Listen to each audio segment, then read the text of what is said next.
We have some breaking news just minutes after I stopped recording the video about losing faith in the UFL and its future, which you can check that video up here if you haven't already. But we have some breaking news regarding Louisville as one of the relocation destinations for the UFL in 2026. James Larsen is reporting, well, nothing is officially set in stone. I am told it is likely to happen, which he did put up an article on profootballnewsroom.com. And let's go ahead and dive into that now. As the UFL gears up for their 2026 season, there will be some changes in the coming months. Since Mike Repole took over as new co-owner of the league in late July, relocation has been a hot topic. Louisville, Kentucky is a market that has come up quite often in those conversations. Back in July, we reported that the UFL is planning to move 4 teams, with one of those destinations being Louisville. Of course, we did not originally report the fluidity of the situation when the news broke. Things have changed a bit. Since then, Mike Repole joined the UFL and is now steering the ship. He immediately came out with a statement that the league would be relocating at least 2 teams and potentially up to 4. Repole also confirmed that Columbus would be joining the UFL as a new market in 2026. There hasn't been really any news regarding other locations, though, with the exception of the UFL relisting job opportunities in Houston, signaling that the Roughnecks are safe. And of course, the Save the Stallions campaign kept the Stallions in Birmingham, or like I said earlier in my last video, I think that was all just a publicity stunt to get people to buy tickets. I'll be frankly honest. Over the past few weeks, we have heard more noise about Louisville being a place the UFL plays in during the 2026 season. It's a city that has been on the UFL's radar for some time and, per multiple sources, is very close to being secured. Of course, until the UFL makes it official, anything can happen. With that in mind, let's take a look at why Louisville would be a strong market choice for the UFL in 2026 and beyond. Lynn Family Stadium. And we've talked about this before on the channel as well. Right off the bat, the stadium choice in Louisville is a obvious one. Both Repole and Danny Garcia have made it clear in recent interviews the UFL needs to lock in smaller venues. The TV product has taken a hit with empty stands, something that is being addressed this offseason. Lynn Family Stadium is perfect for the UFL, including standing rooms. Its capacity is just over 15,000. That fits right into the sweet spot that the league is looking for in its venues moving forward, between 10,000 to 20,000 capacity. Lynn Family Stadium is home to the Louisville City FC soccer team, which is something the league would have to navigate. If they decide to lock in the venue similar to Audi Field, the UFL would have to schedule their games around soccer games according to rules set in place by the USL. Painting the field and end zones is also a factor that could cause issues like we've seen at Audi Field. And I apologize, my camera just froze and we are back here. Give me just a second. I hate when this happens on this computer here, but we're good. So I'm going to continue reading on this screen here, meaning my screen in front of me went out. Again, with the Repole lead UFL aiming to average at least 15,000 fans a game in each market, Louisville's size makes that goal reasonable. Its metro population of around 1.39 million residents makes it the 43rd largest metro in the United States, similar to the current UFL markets such as Birmingham, 1.1 million. Well, Louisville would be on the smaller side for the league. It's a city that doesn't feature an NFL team. It's hungry for professional football. Louisville's college football program, the Cardinals, averaged 50,863 fans per game in 2024.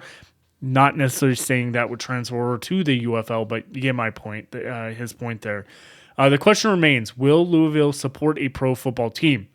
Louisville doesn't feature too many sport teams as is. Here are the attendance numbers for the professional / semi-pro organizations that are present in the city. Louisville bats AAA team, 4,857 fans per game in 2024.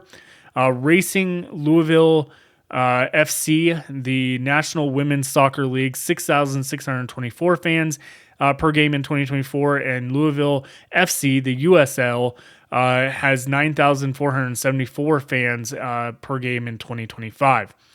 Louisville's United Soccer League team was the third highest attended USL organization in 2025, according to USL Tactic.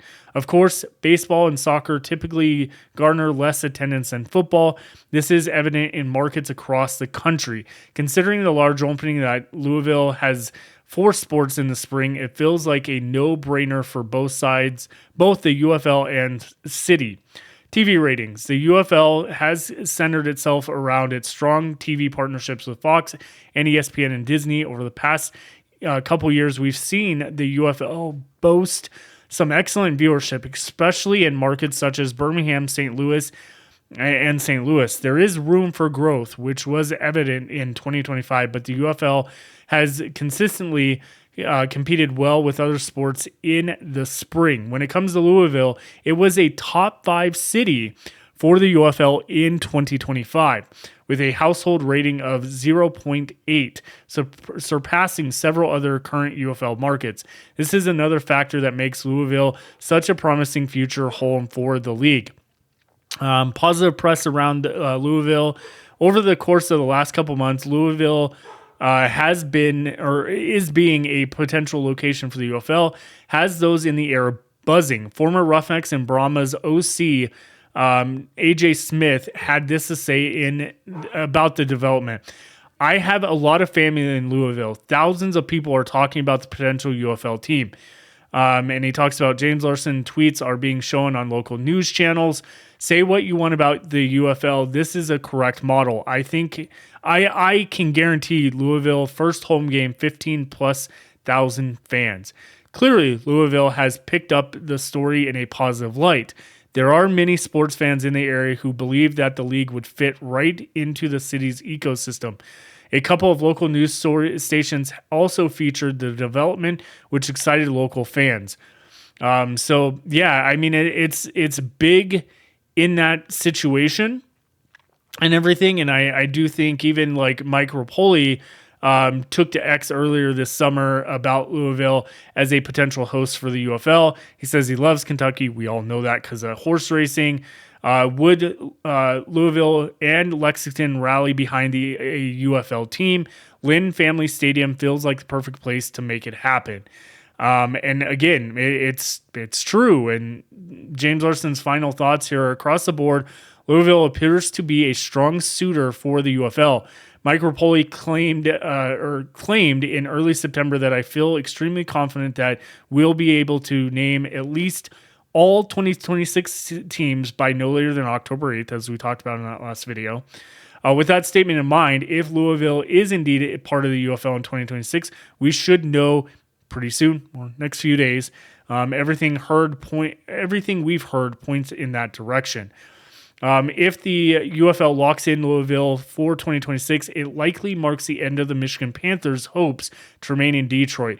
They would likely be moved to Columbus or Louisville, with the Memphis Showboats also en route to one of those locations. I can't phantom this enough. You can't put the Michigan Panthers in Columbus. Stupid idea. Absolutely stupid idea. We've talked about this. You put Memphis in Columbus and you put the Panthers organization in Louisville. That is right there. Makes perfect sense. What are your thoughts on this? And we will see you tomorrow talking about free agency and keeping an eye on whatever comes out. Again, still doesn't change my lack of faith in the league until we start actually seeing concrete stuff set in stone. That's my guess. That's my take. We'll see you back here on the flip side. Have a great one, everyone.